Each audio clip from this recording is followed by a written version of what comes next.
Welcome to the Ohio Ram Show, number 293. Hi,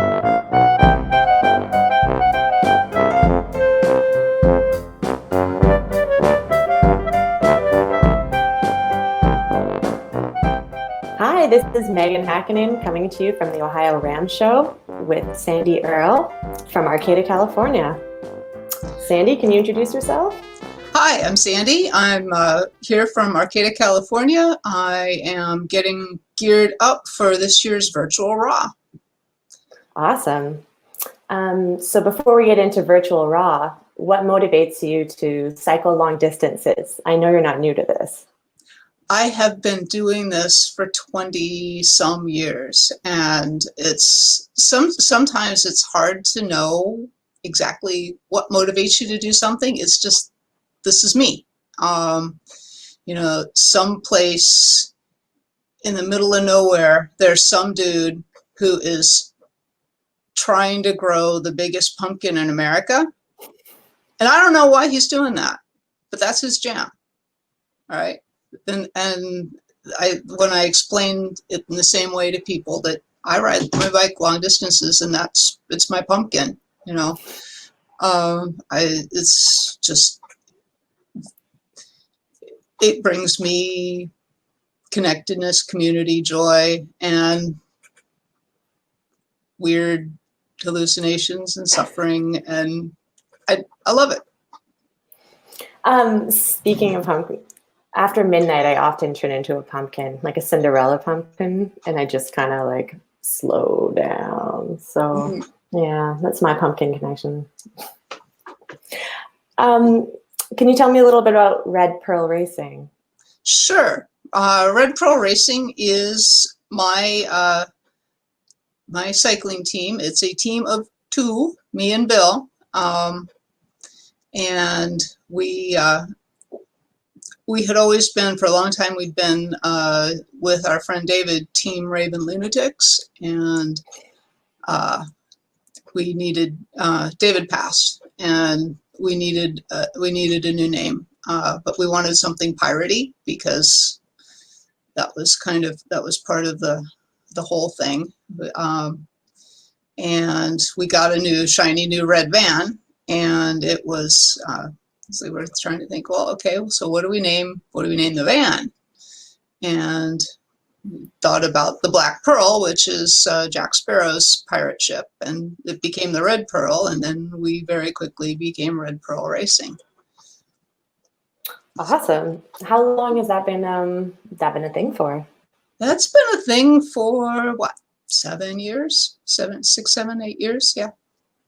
Well, I wish I was part of a pirate gang, so keep up the good work. It's argsome. It's being part of a pirate squad is really, really cool. And when you combine it with ultra cycling, nothing better. I guess there's a lot of similarities. You're kind of adventuresome and traveling long distances and paying for things with coins that you find in your pockets. Yeah. Occasionally rum. That's important too. Recovery, right? Yeah, right. Okay, so why are you doing virtual Race Across the West?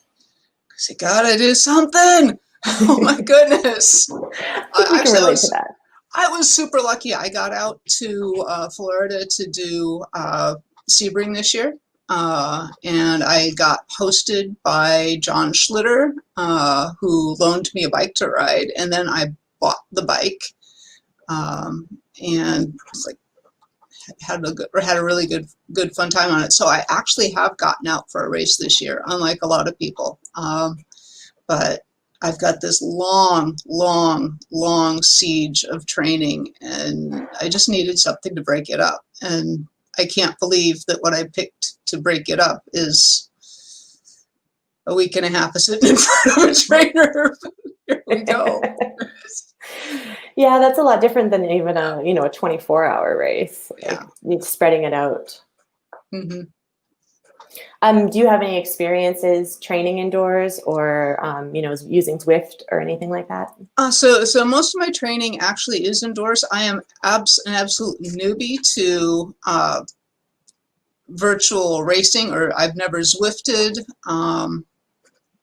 anything like that. I've got my coach is in North Carolina, and so we communicate remotely, and a lot of my my quality workouts are already on a trainer, so I've got a good setup for that. Okay. But yeah, the whole getting on and racing a course was brand new. So. Can you describe your setup a little bit for the event? Like, will you have support, or have you thought about your hydration and nutrition? So I'm going to go with the empty the fridge nutrition plan, but I am part of Team Noon for 2020, so I'll be using a lot of their hydration products. Oh, nice. Yeah. I mean, it's and I'll get to test them under some pretty onerous circumstances. I mean, sitting on a trainer, you sweat like nothing. And I'm envisioning what kind of a lake I'm going to make. It should be exciting. Yeah, you could like name those lakes, like Monday's lake is Lake Superior, or Tuesday's lake. Oh yeah, we could do all of the Great Lakes. That'd be great. There's a lot of options there. Yeah. But I think it's very cool that you're a noon athlete and you are like the ideal candidate for testing stuff indoors right now, because it's June. It's not like the winter. So, although I'm in Arcata, and so it's surprisingly constant temperature here. Okay. I won't be fighting a lot of heat. So that'll be, but just a lot of sweat. And so for food, can you eat anything? Like, do you have a good stomach, or are you kind of like... 10 years ago, I would have told you, oh yeah, I got a great stomach. I can eat anything. But I've found that as I've aged, it's gotten a little bit more finicky. I'll be eating a lot of really simple, bland carbs. The last long race I did, I made on mashed potatoes largely. So I'm thinking potatoes, rice, the occasional sandwich, and send Bill up for pizza every now and then. Nice. So potatoes are like a superfood. So I think that, I think they can serve any of us well. So I guess my next question is, do you anticipate any challenges for this event? Have you thought about anything that could maybe make things difficult? Well, I mean, I'm going to be working through it. So I work for the local health department, and so with the current crisis, I'm very busy. I'm part of a warm line that helps people, navigate systems and answer questions and all of that, and help them get tested. So I won't be taking time off most likely for this. So trying to balance how much can I really ride during the weeks and still go in and put in a good day's work. So that's going to be a challenge. Other than that, I'm just hoping. I seem to have a really good tech setup. I got what they said was the easiest and simplest way of doing it, which is Apple TV. Okay. But we'll see. If I'm cursing my existence at 2 o'clock in the morning because the thing won't load, that would be a typical challenge for me. But that would also be a typical challenge for me. Yeah, technology Yeah, I mean, I'm taking this as a just roll with it race. You've got 12 days to bang this out, and I'm gonna have some fun. Awesome. I guess my last question is, do you have any advice for someone who's interested in getting into ultra cycling, or someone who's, curious about what it's like to do longer distances? What would you tell them? Ask questions. Find your tribe. Find your tribe.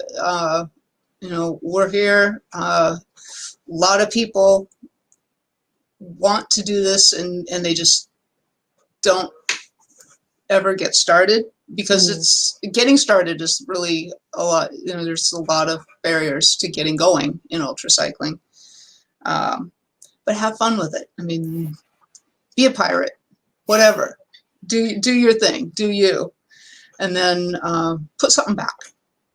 Is the last piece of advice. Crew for somebody else. Follow races. Help people out. That's part of finding your tribe, is being part of it, being part of your tribe. So that's about it.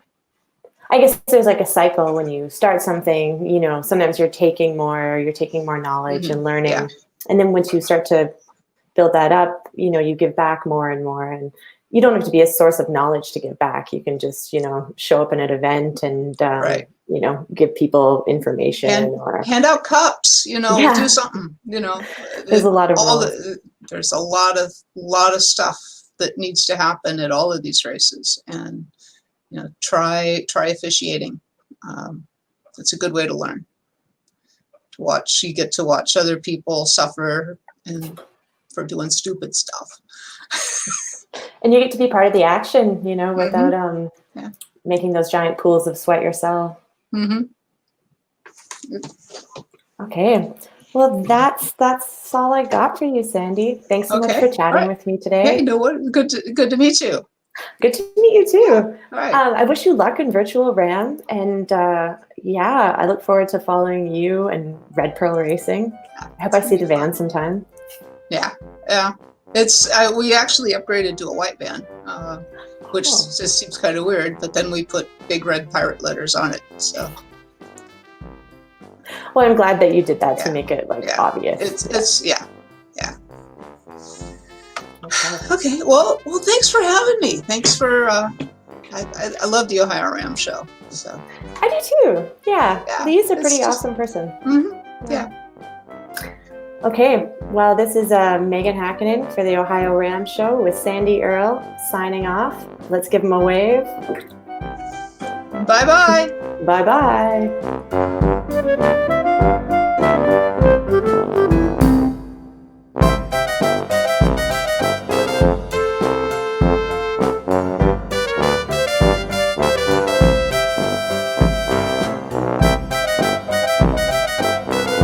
This is Gregory Zuber, thanking you for watching and sharing.